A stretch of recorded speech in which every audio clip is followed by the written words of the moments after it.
Bonjour et bienvenue dans Café Digital. Mon invité aujourd'hui est Éric Lepleu, c'est le PDG d'Avis Budget Group en France. Éric, bonjour. Bonjour. Merci d'être avec nous aujourd'hui. Alors, à l'approche de l'été, je suppose que l'activité s'intensifie chez vous. Comment est-ce que vous percevez tout d'abord cette activité estivale pour 2013 ?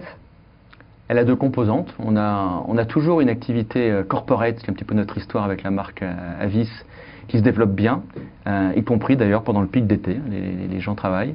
Mais aussi et surtout, évidemment, on est dans une phase de préparation de la saison estivale sur les clientèles B2C, qu'on développe cette année. Sur la marque Budget ?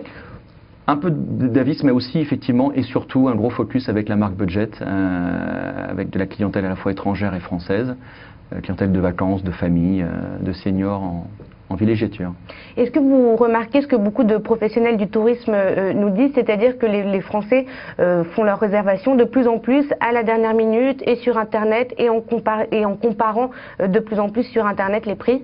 C'est vrai, on est globalement 80% de réservations de la dernière minute, enfin sur les 15 derniers jours avant l'utilisation. Et puis effectivement un lien de plus en plus direct avec l'utilisateur à travers les sites, les applis mobiles. C'est une tendance de fond du marché du voyage et de notre transport, location de voitures. Vous allez refaire également après l'été toutes vos sites internet et vos applications mobiles. Quelles sont les améliorations que vous allez y apporter ? Tout d'abord, on réalise déjà 45% de notre chiffre d'affaires au niveau mondial sur tout ce qui est application internet et mobile. Donc l'objectif, il est de continuer à développer ces tendances et pour ce faire, on a l'ambition d'atteindre 50% à horizon 2015, au-delà 50%. On va remettre à plat toutes les composantes de nos sites Avis et de nos sites Budget.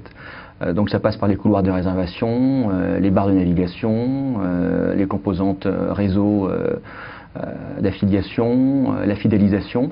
La géolocalisation. La géolocalisation, vous avez raison, quand on cherche un véhicule, où est le véhicule ou l'agence le plus près. Toute cette interaction qui se retrouve autour de nos sites et des applis mobiles qui vont avec. Vous avez également de nombreuses demandes de la part de vos clients, notamment sur la facilité, je suppose, de réservation et tous ces petits plus qu'apportent les loueurs de voitures, par exemple la livraison à domicile ou la combinaison entre une location de voiture et des billets de train. Comment est-ce que vous y répondez ?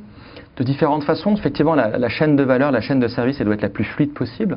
Quand ça part du site, il faut que déjà la transaction soit la plus directe possible. En 2-3 clics, il faut que vous ayez déjà choisi votre véhicule, les options et le prix. Ça, c'est le premier point. Le second point, c'est qu'effectivement, on puisse vous aider avec pas mal de services affiliés. D'abord, la géolocalisation, on en a parlé. Sur mon mobile, pouvoir tout de suite voir où on est et comment on peut avoir un véhicule le plus rapidement possible. Et puis troisième composante, on a un partenariat avec la SNCF qui est très important, Train plus Avis, qui permet justement, en conjonction avec une réservation de train, de réserver un véhicule de location de voiture. Et entre Avis et Budget, comment est-ce que l'activité se répartit ? Vous avez donc un focus entreprise corporate sur Avis et sur Budget, vous considérez plutôt low cost ou plutôt familial ? Quel est le positionnement sur Budget ? Alors l'ambition du groupe, c'est d'être présent sur tous les segments de clientèle, du très haut de gamme avec le prestige, les véhicules fun, le corporate, on va dire assez premium, Budget, value, good value for money, comme je l'ai dit tout à l'heure. Et puis on introduit en ce moment, on vient de racheter aux États-Unis l'activité Zipcar qui concerne cette fois l'autopartage, où vous êtes abonné d'une communauté d'utilisateurs d'un parc de véhicules, mais je pense qu'on y reviendra. Oui, alors justement sur Zipcar, c'est un petit peu l'équivalent d'Autolib à Paris. Quels sont vos objectifs, quelles sont les ambitions pour ce système ? Alors c'est un petit peu différent d'Autolib, on ne parle pas de véhicules nécessairement électriques, on parle de durée de location plus importante. En fait, Zipcar, c'est une communauté, c'est le leader mondial de l'autopartage. Zipcar, c'est un peu l'Apple aux États-Unis de la location de voitures. 10 000 voitures, 760 000 utilisateurs, donc c'est très très très gros. Ça s'est développé dans les campus américains, donc pour des jeunes consommateurs qui n'avaient pas vocation à être propriétaires de leur véhicule, qui sont qualifiés et qui donc, en tant qu'utilisateurs, sur leur appli mobile, identifient le véhicule le plus proche de leur lieu, font leur réservation à l'heure, tout compris, assurance, fuel, récupèrent leur véhicule sur un point de location Zipcar et le remettent sur un point de récupération Zipcar. Et à quelle échéance voyez-vous ce projet et où commencera-t-il et quels sont les objectifs de déploiement ? Alors, Assez rapidement, enfin, si on a fait cette acquisition tout début 2013, c'est effectivement pour le répliquer au niveau mondial. Donc en Europe, en France notamment, on a effectivement vocation à introduire Zipcar assez rapidement. On a déjà des parcs qui peuvent nous permettre de servir de base de développement. On a la technologie américaine. Il ne reste plus qu'à lancer la marque, à qualifier les utilisateurs, à bien cibler les zones de déploiement et puis positionner ce service. Je ne dirais pas que ça va être un service premium, mais c'est surtout des véhicules de qualité. C'est sur une utilisation de week-end, typiquement, pour des gens qui n'ont pas de véhicule dans Paris parce qu'ils n'en ont pas besoin. Comment est-ce qu'on utilise pour ses vacances, ses congés ou son week-end la perspective d'être un zipster, puisqu'on appelle ça un zipster. Est-ce que la ville de Paris voit cette arrivée d'un bon œil? On aimerait leur en parler parce que c'est effectivement, à mon avis, assez complémentaire. On voit que l'utilisation Autolib, elle est très axée sur une transaction assez courte. C'est une demi-heure, une heure et demie, si j'ai bien compris. Donc ça remplace plutôt une utilisation de taxi. Ça ne sort pas forcément un véhicule de la périphérie de Paris parce qu'en fait, ces gens-là, quand ils ont besoin d'une utilisation plus longue durée, l'autonomie de l'électrique étant par nature limitée, on est obligé de repasser sur un véhicule dit classique, un service peut-être un petit peu plus proche de celui de Zipcar. Donc oui, on serait très heureux de parler à la mairie de Paris d'un service complémentaire à ce qui existe aujourd'hui.